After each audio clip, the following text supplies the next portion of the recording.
This is Guardian Radio, your station for up-to-the-minute news and intelligent, interactive, and engaging conversations. 96.9 FM. The views and opinions of the hosts and guests are their own and do not necessarily reflect the views of the management and staff of Guardian Radio.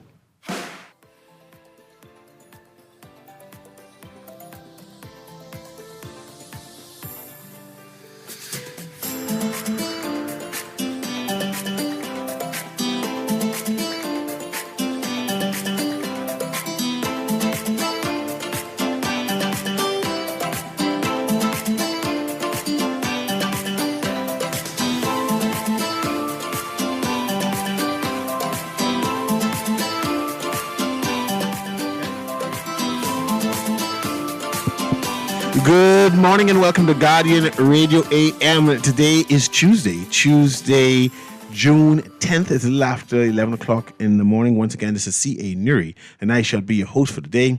Today, I want to piggyback, have a discussion on something similar. Not exactly with Aaron Green. I enjoyed Aaron Green's interview with Michael Foster. Yes.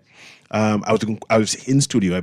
I decided to be quiet for the entire studio to soak in what was being said because, who knows me knows I do spins. I've learned a lot in general from that interview, and which I plan to glean some information and put it back out there for public consumption. Today, I want to talk about Labor Day, what happened, what did not happen. I want to talk about culture, right? What I call June culture, because I think we should be capitalizing on Juneteenth, what's happening in the United States, and our Saltwater Underground Railroad, right? I want to talk about the Bay Street culture based on Labor Day and what happened there.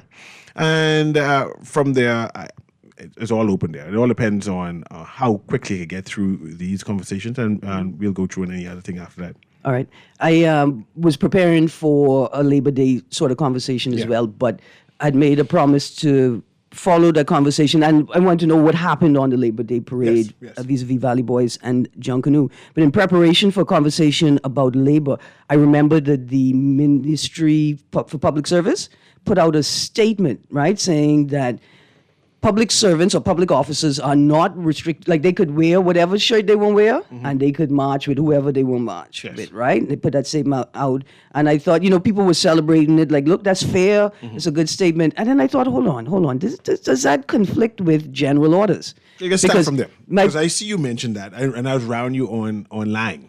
Because you had some commentary online. Yes, and I'm going to allow you to speak. And then I will respond. Then you will allow me? Yeah, I respond because I disagree with you. Okay, so I believe, right, I've heard multiple times that public officers, if you're part of the civil service, the public service, that you are not allowed to express, display, or expose your political affiliation.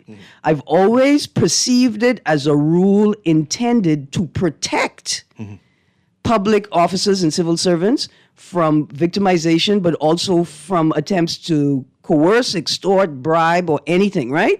Like, you're allowed to support a party. You could even be a party member.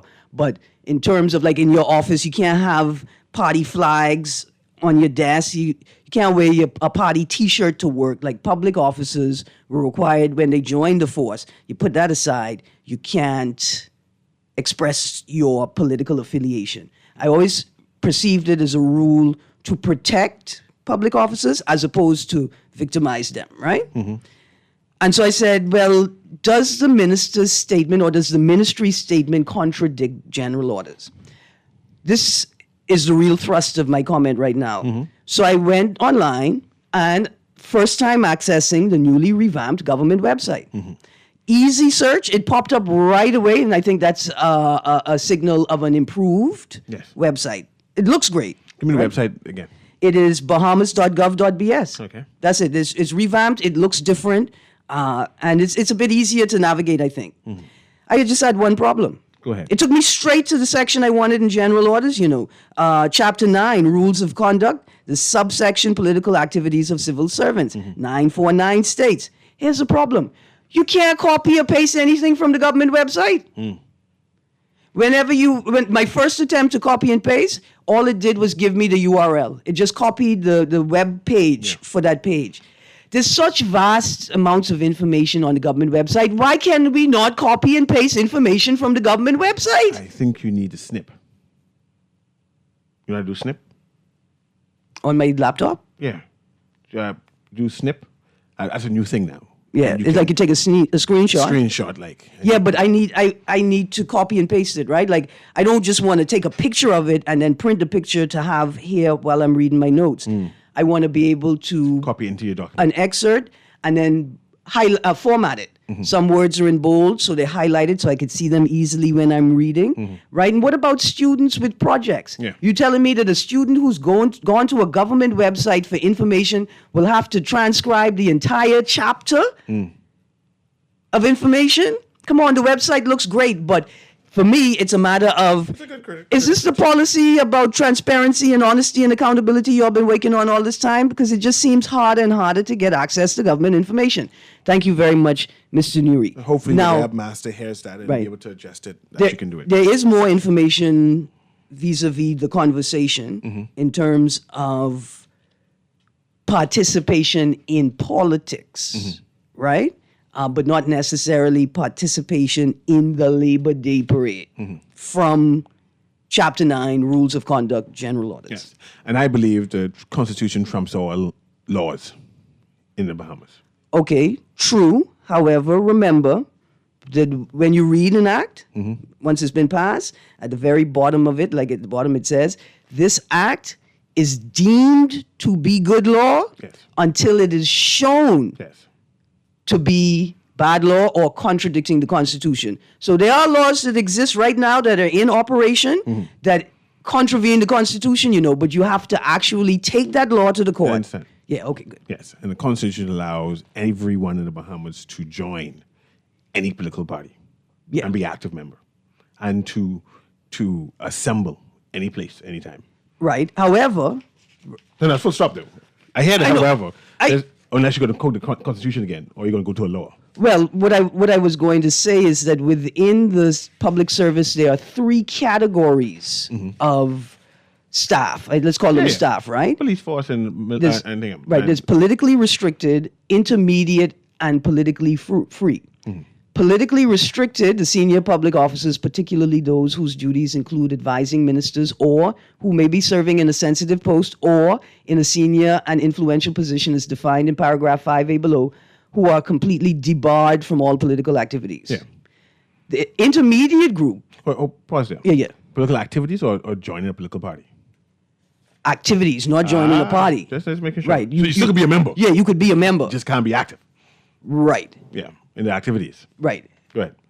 B, the intermediate group, i.e. the large group of typists, clerks, and technicians, etc., who are eligible for freedom to engage in all political activities, but only if specific permission is granted and subject to conditions which may be imposed. Right? So you could, if you're like a technocrat, a typist, clerk, you could engage in political activities, but you have to seek permission. It has to be granted, right? And then there are conditions you subjected to. Okay. The third group, politically free, the unestablished weekly paid employee and equivalent, who are completely free to engage in all political activities. Yeah. Now, but see, here's my question. So I'm a janitress. I'm free to engage in all political activities, right? I could make a mop out of political party T-shirts. I shouldn't be able to do that. Yeah, you see what I'm saying? Like, but it goes on. And so for people who are interested, you could search online, Bahamas Government, General Orders, Chapter 9, Section 949. Yes. So to continue our conversation on Labor Day and the culture of Labor Day, we saw the Labor Day parade. The PLP came out in full force. It was something to behold. Like a salami? It was a tsunami. It was a full tsunami that take over all of East Street proper, straight to maybe up to Wolf Road in terms of length. It was huge. It was definitely a show of force, a show of power of the political party. And I'm not here or there because we argued about that, whether it's a good thing or bad thing. Yeah. And the PLP concluded that it's good for them. Yeah. Right? My concern is labor shrinking? Are laborers deciding to say, man, I don't want to march with no union group anymore? Right? The culture of I need to support labor in general, is that something that is being changed in the Bahamas? A lot of conversations this weekend where people are saying, look, labor is synonymous with PLP. PLP is synonymous with labor. I go with that. I have no problem with that. Like the two are inextricable, right? But are people marching with parties because they believe that the party is synonymous with labor, like they believe that this party is for labor, or are they marching with the parties because they like disenfranchised or frustrated or disgusted with the unions, right? I would have said this. What would have happened if labor decided to say, we want to have a different route? We don't want to march with this group in at all. Have a separate parade. What type of march it would have been? Just one political party marching on Labor Day. See, that seems problematic. To join the parade is one thing, but to march independently with Labor saying, man, no, we can't be a part of this. Because here's my thing. If a Congress or two Congresses said, if the remaining two, because remember the TUC said they go into the House of Labor. If the remaining two said, look here, we ain't marching this route, we're going to march a different route, could they stop the PLP from joining them on that route? Interesting. You know what I'm saying? Or would they? Like say they just decide, look here, we're going to do a different route, and the PLP get wind of it. A, would they, and B, would they? Yeah, interesting. It's something to talk about. And I mean, it's interesting in terms of the culture. I wanted also have a discussion on the place of labor, right? I passed the House of Labor on Wolf Road. It's dilapidated. The yellow. The dilapidated building on the left-hand side across from... If you're heading westbound. Heading westbound. Yeah, heading westbound across from the school. Right. Right? And then I passed the taxi union. You mean the pink thing right there on Nassau Street? It doesn't have a roof at all. And I want to know if this indicating that labor is in problem. Hold on, okay. Taxi union, I'm heading north on Nassau Street. Is it on the left or the right? You're heading north on Nassau Street on the right-hand side. It's by the restaurant that we all used to go to after Junkanoo, and then they don't sell shellfish anymore? Yes. Okay, I got you. And it doesn't have a roof at all. I'm not sure if like only one part of it is house, but it's safe to call it a dilapidated building also. Is labor in problem? That they cannot manage their affairs. What does that say to persons who say, man, I ain't marching with labor no more. I want to march a political party. Maybe there's a reason why labor feel disenfranchised with their union. Yeah. And I think perhaps what got lost in the prior conversations is when you ask, are the political parties occupying too much space, or is a political party occupying too much space? That question is broad, like, because what could come in is it's not that the parties are occupying too much space, it's that the unions are not occupying enough space within the labor movement, right? That nature abhors a vacuum.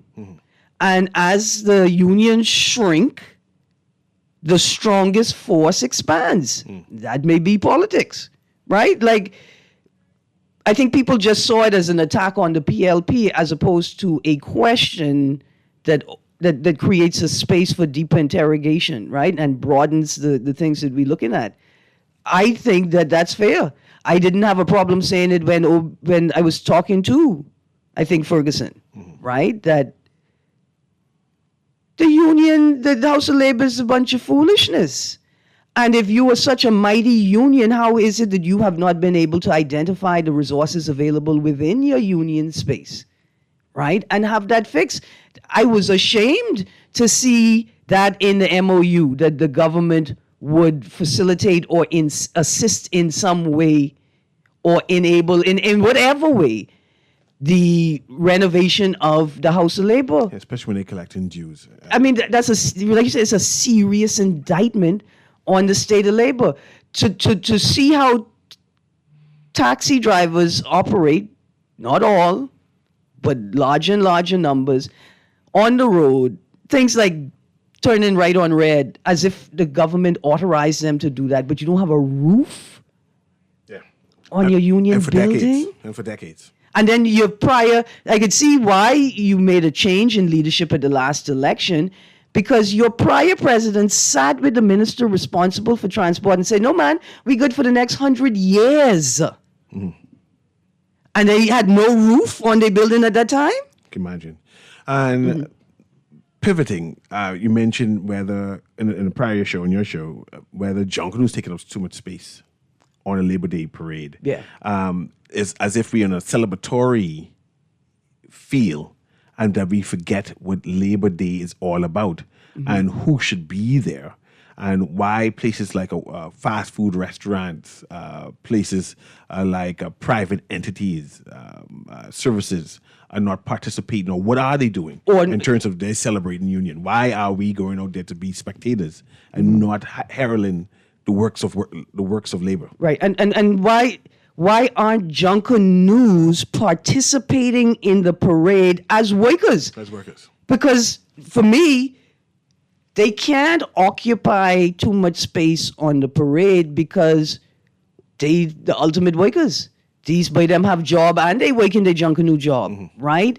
That space should be open to them in a different, or a space should be created for them on the parade in a different way that highlights and celebrates or applauds the labor that they put in to providing the space for one of the best experiences of the year, which is Junkanoo. Okay. So I'm going to pivot now. Something, and I'm uneasy having this conversation, right? And just that I need to put it out there so we can have response by the person. Recently, we had 2 ambulance, maybe 3, donated to the Bahamas. Ambulance or fire truck? Sorry, yes, fire trucks. Yeah. Thanks. Let me make sure. Let me repeat it again. We have 3 fire trucks donated to various family islands. Saying, here, have it, right? This is good, something we celebrate, especially in a time when Bahamians thought or raised alarm that we are short fire trucks, right? To this point, have they announced who donated the fire trucks to the Bahamas? And is that narrative of who donating the fire trucks important? Of course, the narrative is important. If they have made an announcement, I don't think it's been made in the public domain, right? Because you got one Eleuthera Foundation in Eleuthera. If you were in a partnership with them to get a fire truck, you would say that. You know, that's easy. Now to the question of should it be made public?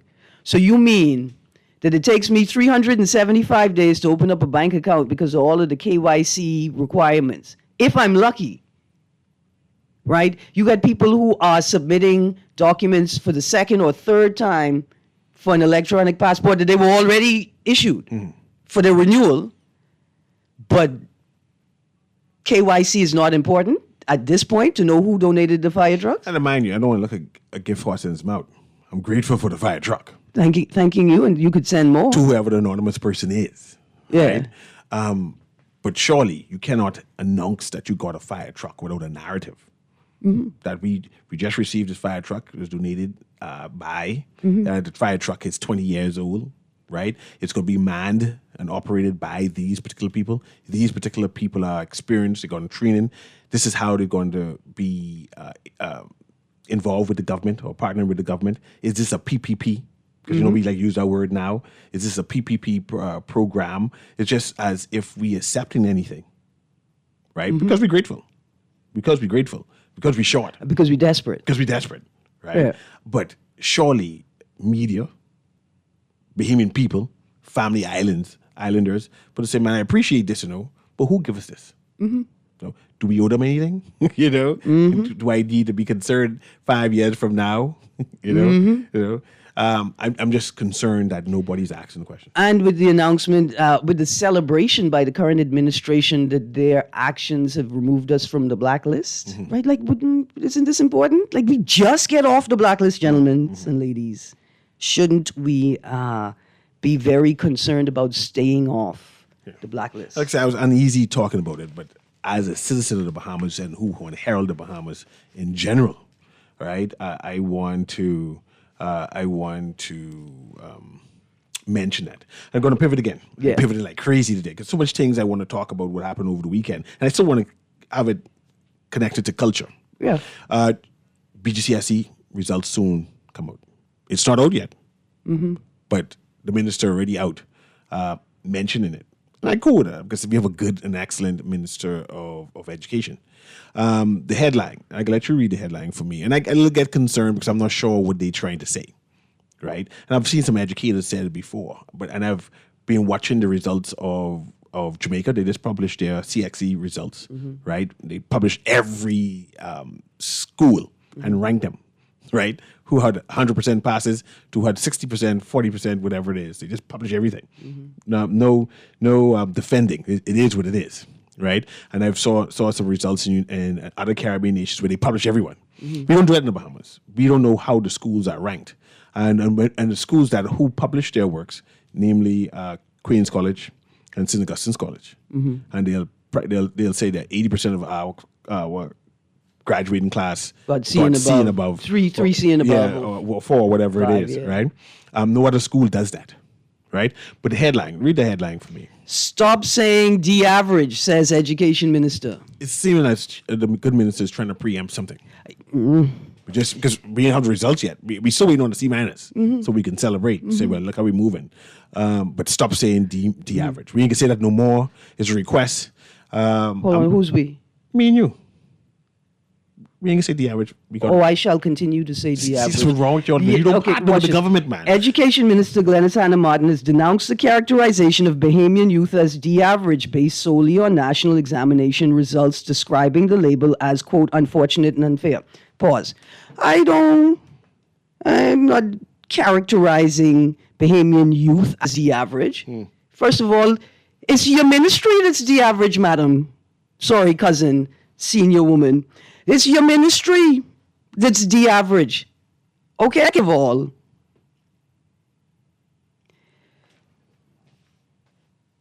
If the students are the average, then we need to acknowledge it and fix the learning environment so they will score better. That's it. Like, not saying it is not going to improve the situation. Not acknowledging is not going to make them smarter or produce better results.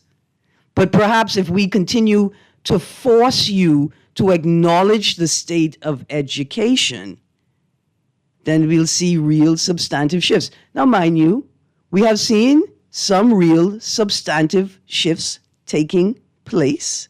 It's 2025, and we're not celebrating them because they should have happened 2 decades ago. Right? The good things that are happening now are worthy of acknowledgement, but we're not going to celebrate things that are 20 years too late. There's a problem in education, and however you want to pretty it up, however you want to fix it up, you're producing students who cannot navigate the rapidly changing world around them. That's it. Or at the very least, you're not producing sufficient students who can navigate the rapidly changing and expanding world around them. Is it necessary, should we publish the grades of the results for the school, say 20%, yes, 30%? Yes. And will that give our students an inferiority complex? Give them an inferiority complex. It will allow them to properly identify where they are. The deficiencies in the system. Yes. So that they can find the specific help they need to improve. And mind you, and I'll talk about my high school experience. When I took BGCSEs, our count grade at the private school I attended was poor. We did poorly. I think it was maybe 60% pass. Since then, and by the school publish it. They publish the results. And since then, they've moved up to about 80% then it hasn't gone over that threshold over 80% yet, right? 75% is like the mean. But the public schools would have challenges, right? Is there a need to publicize that a school have 40% passes in math? Yes, man. Of course. Here's why. First of all, when the school gets 40% pass in math, right? And we say, oh, look at the average school, right? Then the school is supposed to say, listen, here's what the issue is. Here's our plan. We have... Our plan of action? No, don't say that. Don't ever say that. Not even in jest, not even on the comedy stage. However, I appreciate it. We have a crisis with special needs students. We have far too many students that need specialized learning environments or programs. Mind you, not all of the issues are sort of intellectual needs issues. Some of them are psychological and emotional needs issues that render them unable to learn. Some of it is poverty and people in food deserts, right? They ain't got no food. They can't learn because they can't eat. Some of it is the kids can't pay attention because they're constantly being abused. Some of it is the kids that can't pay attention because at the age of 10 and 11, they're already plagued with the personal crisis that somebody else in this house needs to earn an income. Yes. Right? And so when I say, oh, it's the average school, then you all are supposed to come back and say, here are all of the needs and the issues. And then we're supposed to say, okay, cool, we see it. Where's the policy and the strategy to approach that? And then you're supposed to present that to us. And then we could say, okay, we see what the issue is. You don't have sufficient resources to provide the academic environment that the kids need to be able to reach the standards that we say are necessary for a developing country. Yeah, I just wanted to mention that because the minister's preemption, don't call it the average, the students the average. It seemed odd, very defensive, deflecting, as if something foreboding is about to happen. And she's prepping. She's prepping the nation. That's exactly what it feels. Seems like. I didn't like it. I'm sure she means well. I said, let me mention it. Yeah, because... Mr. Minister, I didn't like it. We know Ministry of Education, they mean well. They mean well. You can't look up in all them children face every day and not feel it in your heart. And people get frustrated and overwhelmed with the lack of resources. Yeah. Teachers gonna get... If you send me to work on day one and my desk on JBR block. Yeah. And teachers get frustrated and overwhelmed too, especially when you keep on asking again and again for these things. I took a little offense to how the government talked about the breakfast program, as if teachers weren't going into their own pocket and feeding hundreds of students on a daily basis before the program. Yeah. So that's what it was. I'm going to do a field trip today after the show. Where we going? I go in past Great Cliff. I wouldn't call it a name. I want to take a picture of an item there and do a critique of their tourism product. Okay. That's what I plan to do. I'm going to do right up. All right. Just what I do. People get mad. Say I'd be critiquing so much people's stuff. What? But I said I write a whole document at a time, man, and explain why. You might don't agree with it, but I explain why and where I see the Bahamas, right? Just because I was compare and contrast the Bahamas tourism product with Panama's tourism product. And I'm thinking one or two things that we can learn from there. I know that we tend to assimilate, absorb other foreign concepts and put it into the Bahamas. It's look good, no, but it's not Bahamian. And I'm not saying that you cannot absorb it, but we got to Bahamianize some of these products to make sure that it fits in to what we are offering. So when people come to the Bahamas, say this is a unique experience I had. I didn't see this umbrella thing in South America or United States. This is the only place I've seen this or had this. So I'm going to do a contrast, compare and contrast, and recommend.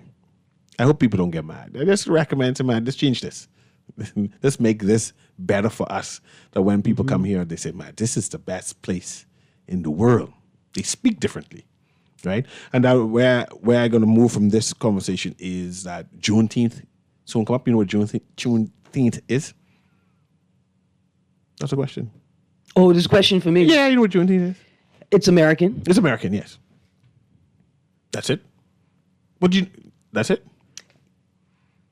I'm filling out my visa form. No problem. I'm filling out my visa form right now, Newry. I don't know why you're asking me these types of questions. Juneteenth is a national holiday now in the United States, a federal holiday. Hold on, pause. Yeah, go ahead. Is it still a federal holiday? Yeah, man. This year, it's definitely a federal holiday? Well, until Mr. Trump changed it, he ain't changed it yet. Okay. But right now, it's still a national holiday. Okay. And this is basically the day when the people in Texas, in particular, or when slavery completely ended in the United States. Of course, they had a national declaration, but when they had the Civil War, and when Abraham Lincoln declared out, set all the slaves free, right? However, they still had slavery in the United States until Juneteenth, where they celebrate now in Texas, where everybody was free. And then that's subjective in terms of... Because up until the 1960s, people were still they didn't know that they were free. They were sharecropping and didn't know that they didn't have to. Especially in the prison system and whatever it is. Oh, and then the proliferation of the prison industrial complex. Yeah. Angela Davis has a lot of writing and a number of wonderful speeches, presentations on the prison industrial complex. And people are even comparing our prison complex with that now, especially that how we are now hiring out prisoners now to build pipes over steps. That and buildings and refurbished buildings. Like who's getting the money? Who's subcontracting these prisoners and getting the contracts and the benefits from that? And if they're working, is their NIB being paid? Yeah, and benefits. Health benefits, whatever it is. But that's a different story all the same. The conversation what I'm talking about is that we need to capitalize on our Bahamas or Bahamian narrative and capitalize what I call African American tourism. And some people say, why are you being racial? But there is a tourist product of African Americans who want to see themselves here. And I think Juneteenth, we need to have a Bahamian narrative of that. And the Bahamian narrative that is the Saltwater Underground Railroad. And here's why you need the African, the racial context, because if you don't, then eventually the program, whatever it is, will be watered down to something that does not offend European descent people and tourists, right? That's why you have to put the emphasis on it. It's about telling a particular story, and it's important to know that story may make some of our visitors feel very uncomfortable. Sure. But you know that few Bahamians know what the Saltwater Underground Railroad is. And that's a big part of Bahamian culture. Right? And that ain't Bimini Road either. No. I thought we had some phone calls there, but like few people know what the Saltwater Underground Railroad is. And someone needs to tell that narrative.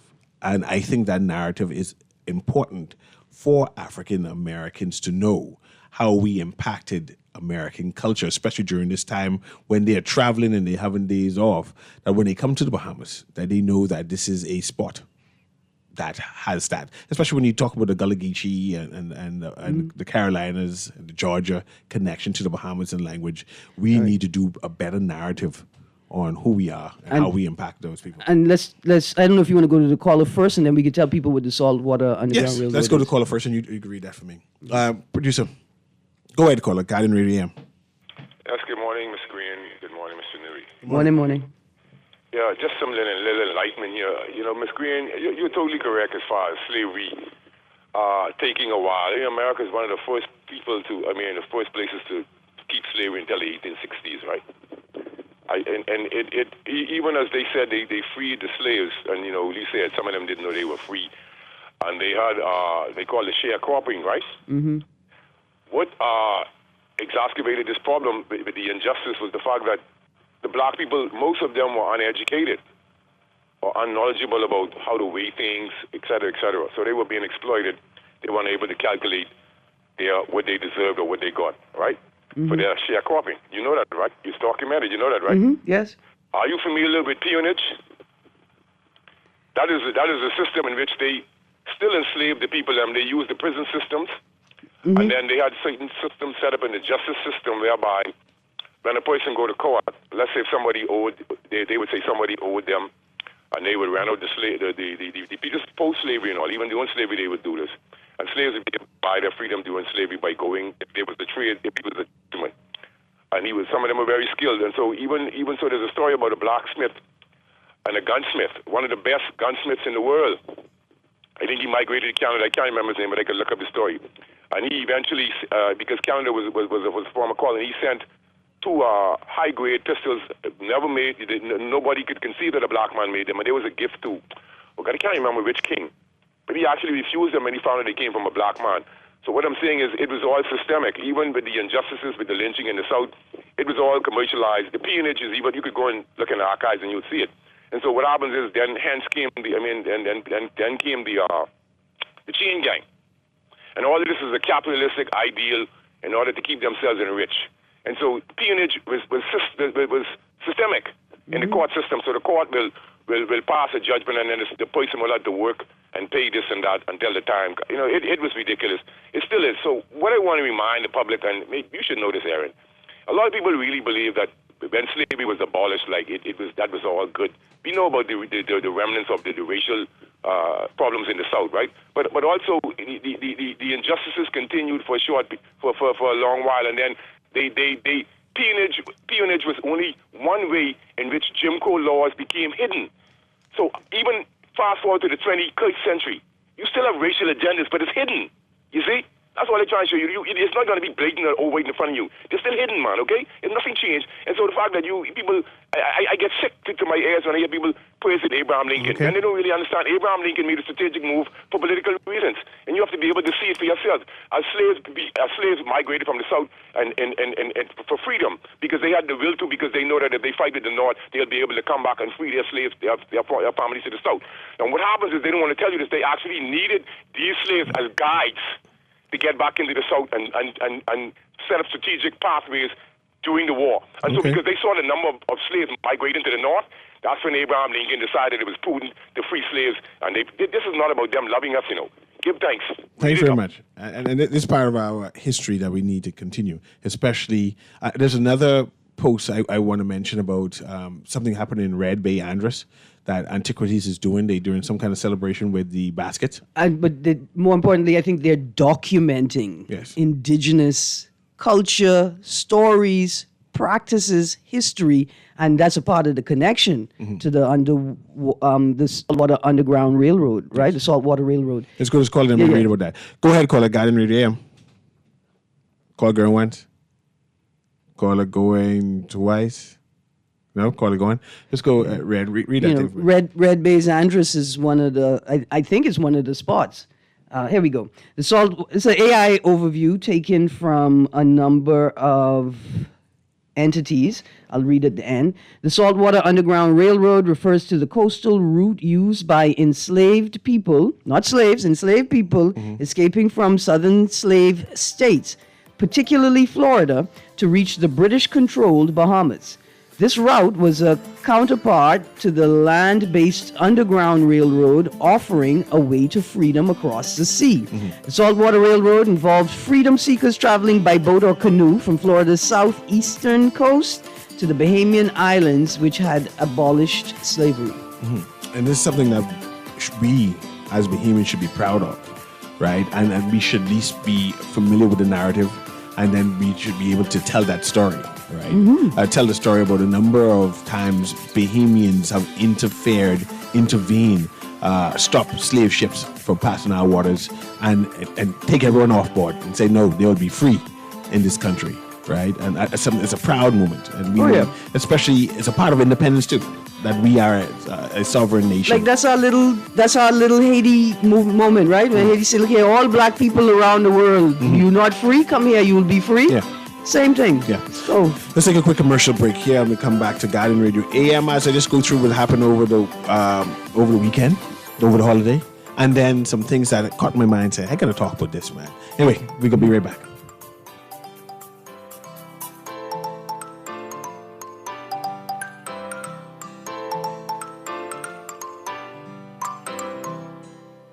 Girl, Junior just showed me Bella Boy in his phone. What you mean? He take picture of that good for nothing boy? Shh. Shh, you don't want Bella hair, you say that. You know she always say that's my good child. So what he doing in Junior phone? Oh, he there because the police looking for him. He on their wanted list. Wanted persons in your phone now? Yes, child. And when police want to find anybody quick, after something happen, they can send pictures direct to your phone. Go to Google Play or App Store, then pick install, and it will go straight to your phone. There is also a section on missing persons? Yes, girl. Everybody needs to get this app so police can tell us right away when these people go missing. Just like an alert system. Yes, it has numbers for Crime Stoppers Bahamas, so you can call and nobody knows it's you. Call directly to Miami and give the information without giving your name or anything about you. I tried the other day, and when I hear Junior and his boys talking about where they hide those guns, I walk quick round the corner and call that number. Calls 328-8477 from Nassau or 242-300-8477 from the Family Islands.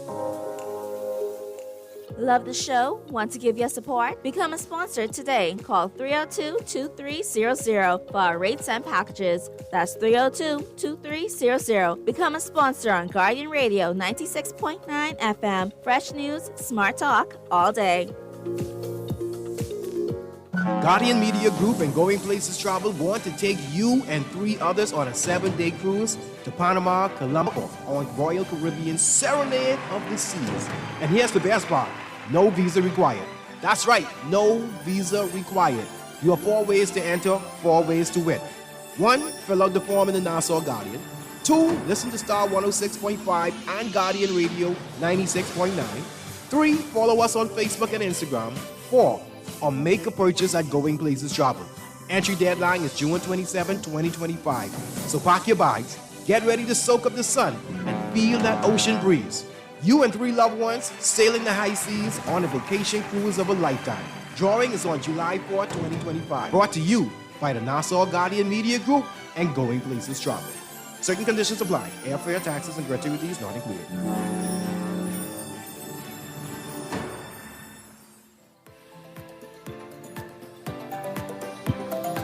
And welcome back to Guardian Radio AM. You hear that Soy Boy voice? Oh, it's good. Hey, I'm just going to reiterate that Guardian Media Group and Going Places Travel wants to take you on a 7-day cruise for 4 to Panama, Colombia, Curacao, and Aruba on the Royal Caribbean Serenade of the Seas. And here's the best part. No visa is required. That's right. Just like what Soy Boy said just now. No visa is required. You have 4 ways to enter, 4 ways to win. Fill out the form in the Nassau Guardian. Listen to Star 106.5 and Guardian Radio 96.9. Follow on Facebook and Instagram or make a purchase at Going Places Travel. Entry deadline is June 27th and drawing is on July 4th. So that's in America's Independence Day. Okay, so pack up your bags, get ready, and to soak up the sun and feel the ocean breeze. You and 3 loved ones sailing the high seas on vacation cruise of a lifetime. Brought to you by the Guardian Media Group and Going Places Travel. Of course, like Soy Boy said earlier, I love that commercial. Certain conditions apply, airfare, taxes, and gratuities not included. Over the weekend, the PLP announced that they would be launching their political campaign, right? They had the big march. I mean, the march was awesome. I mean, definitely about 3,000 politicos were on the march marching. But, of course, they had a party for the Prime Minister afterwards, and the Prime Minister then went on tour. I think he went to Kent Island for the Rake and Scrapes Festival, and I think he went to Long Island for that Regatta Festival where he took pictures and celebrated with people. I think the Prime Minister party at the Clifton Park, what the park is, whatever the park is there, across from Awaki. My mind just went to the blank. Everything was free. You come out there, you could eat and drink as much as you want. You dance and celebrate with the PLB party. But I was looking for an announcement, right? If you're going to start a political campaign, don't you list the number of candidates? I didn't hear no candidate's name. I don't know what's next, right? There's supposed to be some big announcement made. Only thing I see circulating on social media is rumored now that we may have a number person. You don't call them number boys no more. You call them number men. What do you call them now, Aaron? The people who do numbers, number men. Account or web shop Operators, owners, and operators. It's rumored now. I'm not sure it is true or not. You see it circulating, and I'm not going to call a person name just not to preempt any formal announcement. But I was mentioning that I expected there to be a formal announcement of 20 of the PLP candidates who will definitely be running. Oh, right? did they launch any candidates? Did they announce? They didn't announce anything. I don't know, because there was an hour news story, video story, caption saying PLP to announce candidates on the parade or the march on the day, and then but it had a video with the chairman of the party speaking. Yeah. But I didn't specifically hear him say that. I just thought it was odd. Yeah. Yeah. But I don't know what's happening. I know there was a launch. But what type of launch was it? Okay, so what was the rumor? Is somebody that has something to do with games could be running? Gaming. Yeah, gaming person maybe. Oh, gaming specifically, because these boys don't play games. Yeah. That's nothing. That's not here specific. nor there. Here nor there. And so I wait to see if that is true. Because behemoths like talk. The behemoths just make about any kind. One thing they can do, if they don't like you, they can lie on you. Right? And if they like you, they can lie for you. They lie for you. So I'm waiting to see if that is true. And then to see how behemoths embrace such. Will there be a fallout? Will there be a celebration in terms of, man, that's a good candidate. So I wait to see how that pans out. What would you do if an MP is elected, your constituency, and they are not just a web shop operator, but like a rich one? Rich person. Yeah. I like rich people to be my MP, by the way. Yeah. That's just me. My MP ain't rich, so I get less things. But go ahead, let's finish off. No, I just wonder, how would you feel? I could ask her for money. Would that change the way that you think about or engage community or constituency development? Would you have an expectation of them? Real money being spent out, yes. I would Yeah. have an expectation for that. I like candidates would have a connection to my constituency. Yeah. You don't have to live in the constituency, but you should be around the constituency in terms of attending church, right? In terms of, I live in, like how we have Foxhill and then we have St. Anne's. Yeah. You can live in St. Anne's and still represent Foxhill, right? Because that's basically one area, right? Yeah, you're close enough. You're close to the enough, issues. proximity. Yeah, proximity to me, right? Yeah. Same issue. So I can appreciate that. But I'm just sending random people who I don't know about, no connection to me, to say they're going to be a good member of parliament, and I don't have no say and say I don't like this person or I do like. I find that problematic, man. And hopefully in the future we move away. We have a caller here. Let me engage them and have you comment again. Go ahead, Garden Radio AM. Yes, good day, Mr. Newry, and good day, Aaron. Yes. Yeah. Morning, sir. Good morning. I find it interesting with all the topics that you all are discussing in reference to, what's going on in the news and what happened on the weekend with the march, and where my schoolmate 52 mentioned about peonage, which is basically also like the indentured servants and the heritage, because you mentioned also about Red Bay, where they were looking for the native Indians, right, Aaron? Well, they're looking for indigenous. Yeah. Right. And one of the descendants from Florida, I think it was, who came down, who from the Indian tribes was looking for anybody who could approve like 1/18th of their bloodline to be related to being to be officially recognized as a part of the tribe. Yeah, and when he realized that the person down there in the Andros was black, then it wasn't basically acceptable to what he was looking for. Also, we have to stay focused, because all this coverage with trying to hide all people's heritage, because Tyler Perry mentioned it last night on the show. They're trying to erase the records from in the books in America, right? Well, we are. I didn't see the show, but I appreciate what you're saying. Yeah, he said it. So we have to watch our history and go up. Now, if we've been distracted right now, we're not paying attention to the budget, because now y'all are chiming in on talking about who's going to run in the elections, because people do things for their own expedience when nobody is talking about the national lottery and how it will help and take care of all of our ills. Because I said it before on this radio a couple of years, year before last, when I started talking on the radio. Everybody has to just pay attention to the history of the word lottery and what it does for society and what it was really intended for. Now, a lottery system in America and in the States in America and every other country is basically a government-operated system. But here in the Bahamas, it is right now blindly set up for a few or a couple. We don't have a lottery system here right now. Say that again? We don't have a lottery system. Right. None exists. System. A couple of people are controlling it, but nobody's talking about the national lottery because I think one of them said last week about increasing the pay for politicians, but nobody asked him how he feels about a national lottery because he's benefiting from it, and most investors. I don't want you to misinterpret our critique. I think what happened is we didn't intend to ask him any questions. I know. It's not that. Yeah. He's not on the record on how he feels about national lottery. I think Newry position was almost the same as what I'm saying.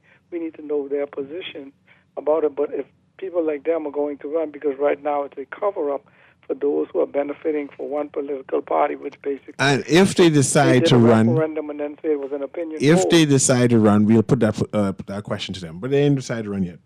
And so let's not get distracted because I think they got... right now the budget debate is carrying on, right? Yes. And what they said, a 70-foot bridge to be built in Freeport for $80 million? No, that's Eleuthera. I think that's Eleuthera. Glass window bridge. Oh, it's the glass window bridge. Yes. Whichever one it is. But what I'm saying, these are the things that we need to pay attention to and stay focused. So they need to explain that because over $1 million. Remember, they tried with the road thing, 180-something million in West Grand Bahama, which didn't go through. So we have to watch them. And then here it is. My other schoolmate, Miles Rhoda, he comes out and talks about mothers prostituting girls to get bills paid. LaRhoda says.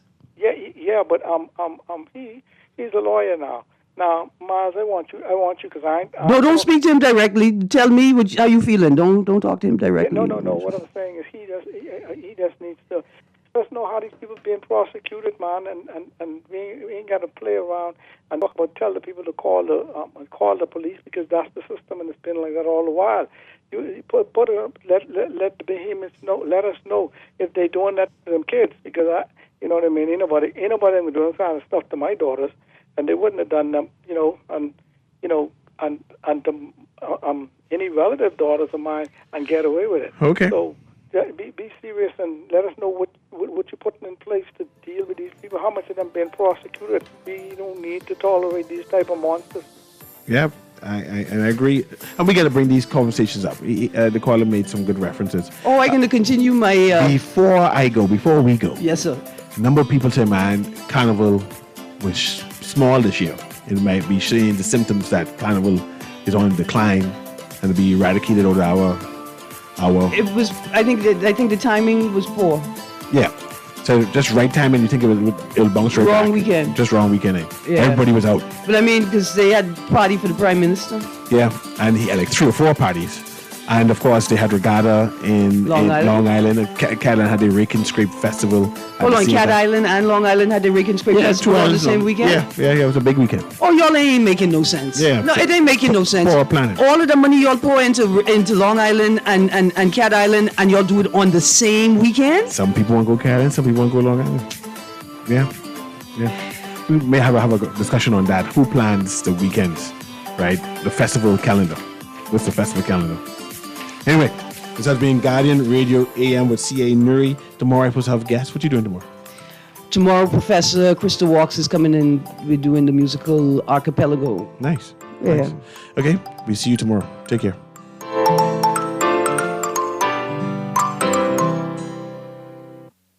This is Guardian Radio 96.9 FM, streaming on GuardianTalkRadio.com and the Guardian Radio app, Nassau, Bahamas.